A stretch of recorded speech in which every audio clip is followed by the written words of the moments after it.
and Gosling have galas. It's Teri Hart, and it's that time of year again when the city gears up to play host to a galaxy of stars and premiere films that often go on to become Oscar favorites. Of course, I'm talking about the Toronto International Film Festival, and today we got our first look at what we can expect this year and how the changes in Hollywood will impact the festival. Maybe it's time to let the old ways down.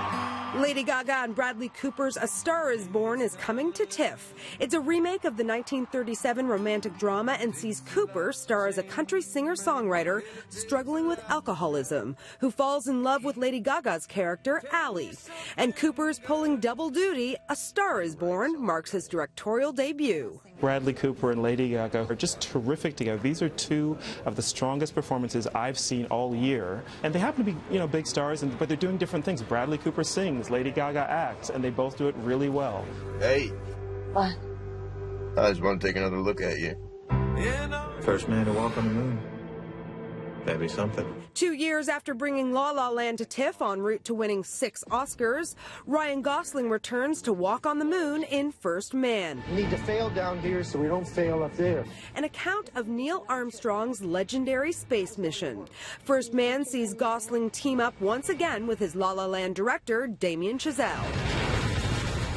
There are risks, but we have every intention of coming back. Totally different than La La Land. He's gone in an entirely new direction, and he's made it not simply as the big epic adventure that you might imagine, but a really gritty human story as well.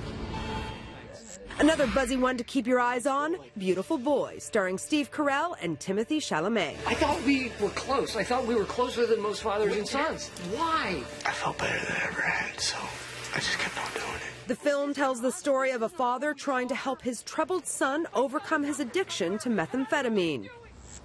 Canadian favorites return to TIFF. Don McKellar's Through Black Spruce will have its world premiere.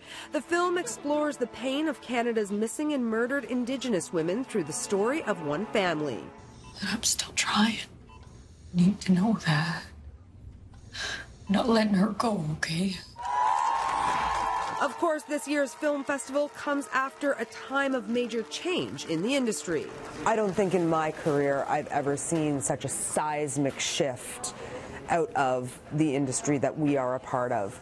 How is the Toronto International Film Festival addressing the post-Me Too time in the industry? Well, obviously, we're not welcoming any of the men who've been called out in terms of the Me Too movement. I mean, that's a huge, big shift. There's a hotline for women, in particular, women and men, I guess, who feel that they've been harassed.